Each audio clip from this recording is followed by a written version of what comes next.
There's a saying that home is not a place, it's a feeling. और ये feeling आप तक भी पहुंचे, इसीलिए ये शो हर हफ्ते आप तक पहुंचता है। इसका नाम है prime location. Prime location.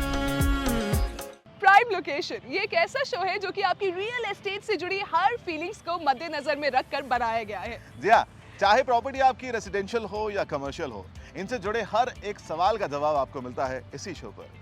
But before that let's see कि आज के शो में क्या क्या होने वाला है।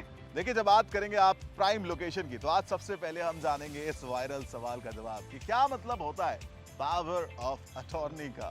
और हम अपनी रियल एस्टेट की डिक्शनरी से ढूंढ के निकालने वाले हैं बायर्स मार्केट और सेलर्स मार्केट का मतलब। एंड साथ ही जब आप जाएंगे मिथ बस्टर की ओर, तो अब एक बहुत बड़ा मिथ हम बस्ट करने वाले हैं कि जब आप प्रॉपर्टी खरीदने के लिए जाते हैं तो लोग कहते हैं कि यार ब्रांड्स मैटर नहीं करते, सिर्फ पैसा मैटर करता है। Moving ahead in the show, ये अश्योर्ड रिटर्न्स का ये जो फ्रॉड बिल्डर्स करते हैं ना, एग्जैक्टली ये होता क्या है और ये क्यों किया जाता है, ये हम जानेंगे आज की अपनी फुल प्रूफ स्टोरी में। लेकिन इन सबसे पहले चलते हैं हम जरा आज की रियल एस्टेट अपडेट्स की ओर।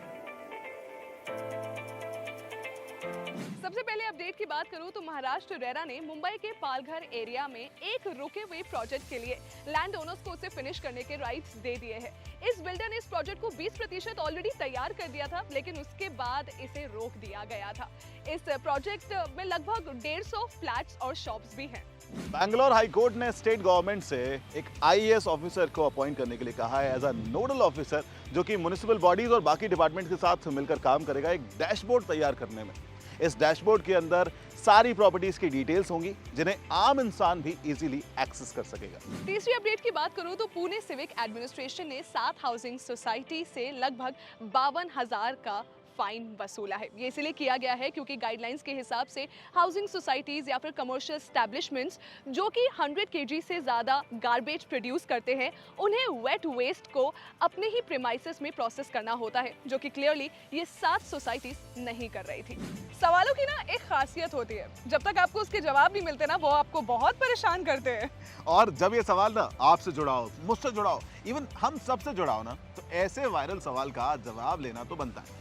और आज का हमारे पास वायरल सवाल आया है नोएडा से राकेश का। सो राकेश, बताइए क्या है आपका वायरल सवाल।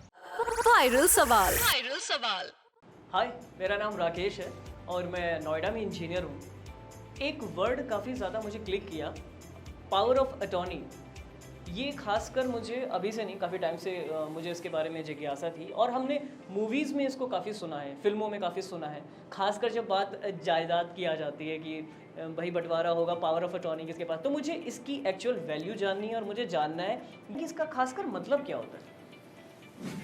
To be very honest Rakesh ji, आपका सवाल पूछने का तरीका ना बहुत ही अमेजिंग था। लेकिन ये जो सवाल है ना पावर ऑफ अटॉर्नी, ये भी इंपॉर्टेंट है। Right. और इस सवाल का जवाब जानने के लिए हम चलेंगे हमारे एक्सपर्ट्स की ओर। And we have a property expert Mayank Agarwal sir, जिनको इंडस्ट्री में कुल 10 साल का एक्सपीरियंस है, साथ ही is a social media influencer also. So sir, please बताइए what exactly is power of attorney. तो पावर ऑफ अटॉर्नी एक लीगल डॉक्यूमेंट है जिससे आप कुछ पावर्स हैं वो दूसरे को अपॉइंट कर सकते हैं।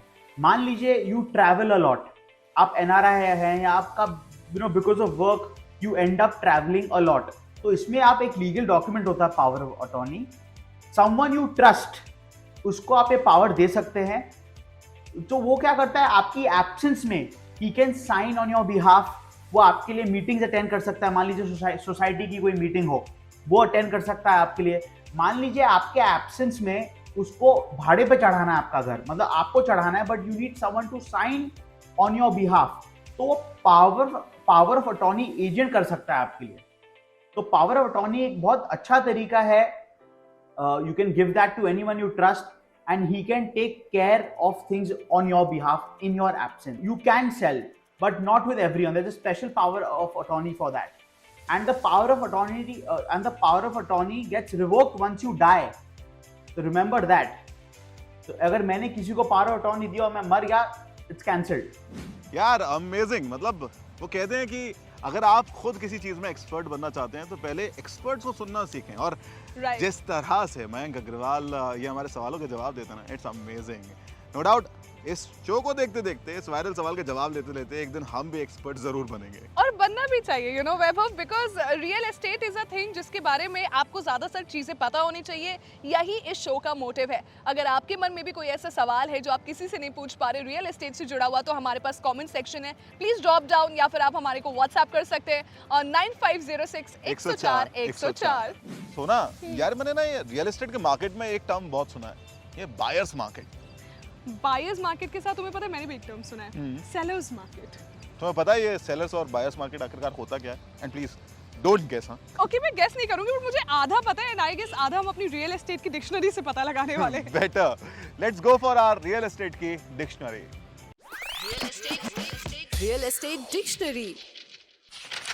रियल एस्टेट मार्केट के अंदर ना एक ऐसी सिचुएशन क्रिएट होती है जहां पर डिमांड कम होती है और सप्लाई ज्यादा होती है। Right. तो ऐसे सिनेरियो को हम बोलते हैं बायर्स मार्केट, क्योंकि यहाँ पर बायर्स के पास एक अच्छी अपॉर्चुनिटी होती है कि वो रेट्स को नेगोशिएट कर सकें और एक अच्छी प्रॉपर्टी को एक बेहतर दाम पर खरीद सकें। वहीं पर अगर हम सेलर्स मार्केट की बात करें तो इसमें ना डिमांड ज्यादा और सप्लाई कम होती है। इस मार्केट को सेलर्स मार्केट कहा जाता है।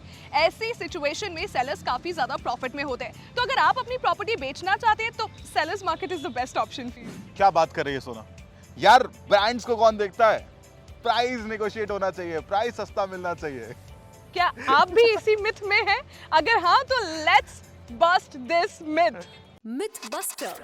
Myth buster. अच्छा, अक्सर आपने देखा होगा कि लोग जब प्रॉपर्टी बाय करने के लिए जाते हैं ना, तो वो ढूंढते हैं कोई कॉस्ट इफेक्टिव प्रॉपर्टी, यानी कि बस सस्ती मिल जाए यार, ब्रांड्स की किसको पड़ी हुई है। पर अगर आप अपना इन्वेस्टमेंट वर्दी बनाना चाहते हैं तो आपको सेलर के नेम और रेपुटेशन पे ज्यादा फोकस करना चाहिए, ना कि प्रॉपर्टी प्राइस पर। हमेशा ऐसे डेवलपर्स चुनिए जिनका स्ट्रॉन्ग पोर्टफोलियो हो और मार्केट में उतना ही स्ट्रॉन्ग रेपुटेशन। अगर आप किसी एमिनेंट बिल्डर से प्रॉपर्टी परचेज करते हैं तो आप आसानी से उनकी क्वालिटी ऑफ वर्क, पंक्चुअलिटी, मतलब वो अपने प्रोजेक्ट्स टाइम पर फिनिश करते हैं या नहीं, और प्रॉपर्टी की फ्यूचर वैल्यू का पता लगा सकते हैं।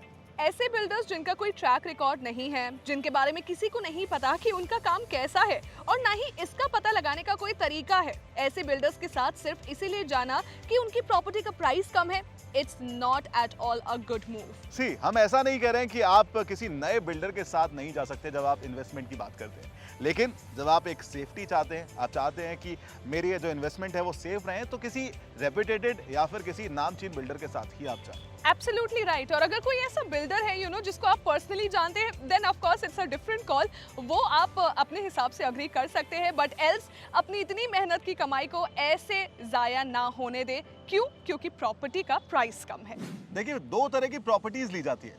एक होती है कंस्ट्रक्टेड प्रॉपर्टी, यानी कि ready to move in property, जहां पर आप खरीद के डायरेक्टली उसमें शिफ्ट हो सकते हैं। और दूसरी होती है अंडर कंस्ट्रक्शन प्रॉपर्टीज। ऐसी प्रॉपर्टीज को कंस्ट्रक्ट होने में थोड़ा सा टाइम लगता है, लेकिन इसके कंस्ट्रक्ट होने से पहले आप इसे बाय कर सकते हैं। जी हाँ, और जब बात आती है ना ये अंडर कंस्ट्रक्शन प्रॉपर्टीज की ना, तो ये बिल्डर्स आपको इनको खरीदने के लिए ना बहुत सारे ऑफर्स देते हैं। इसमें एक ऑफर होता है अश्योर्ड रिटर्न का।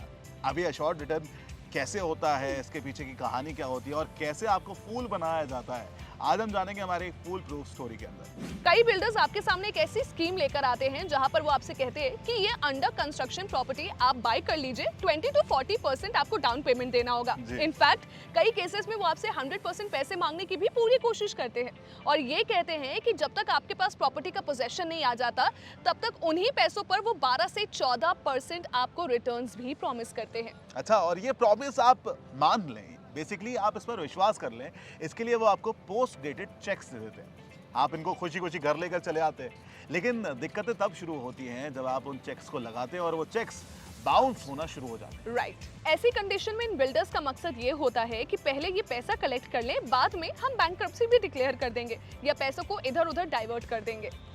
ऐसे केसेस में हमारा सजेशन यही है कि आप जब भी प्रॉपर्टी लेने जाएं तो आपको पता होना चाहिए कि बिल्डर का इंटेंशन क्या है, और ये जानने के लिए आपको उस बिल्डर का ट्रैक रिकॉर्ड पता होना जरूरी है। देखिए, हम ऐसा नहीं कह रहे कि सारे बिल्डर्स इसी स्कीम के थ्रू लोगों के साथ फ्रॉड करते हैं। कुछ बिल्डर्स काफी जेन्युइन भी होते हैं जो कि आपको एक्चुअल रिटर्न्स भी देते हैं, पर ये स्कीम एक बहुत ही कॉमन तरीका है लोगों के साथ फ्रॉड करने का। सो ऐसे फ्रॉडस्टर्स से बचें और अपने पैसे को सही से इन्वेस्ट करें। देखिए, आपको नॉलेज होना जरूरी है कि आप कहाँ पर और किस पर इन्वेस्ट करने जा रहे हैं। Absolutely right. इन्वेस्ट करिए और सोच समझकर इन्वेस्ट करिए, रिसर्च पूर्णतः तरीके से करिए। वी होप आपको हमारा आज का एपिसोड पसंद आया होगा एंड आपके जितने भी वायरल सवाल है उसका जवाब भी आपको मिला होगा। So please do not forget to like, share and subscribe to this channel. Yes, अपना प्यार जरूर देते रहे और उन लोगों तक ये क्वेरीज पहुंचाए, इनके आंसर्स पहुंचाए जिन लोगों को सच में इसकी जरूरत है। Do not forget, knowledge is power. इस वीडियो को जितना हो सके लोगों के साथ शेयर करिए। दिस इज मी सोना and Vaibhav signing off. Prime location.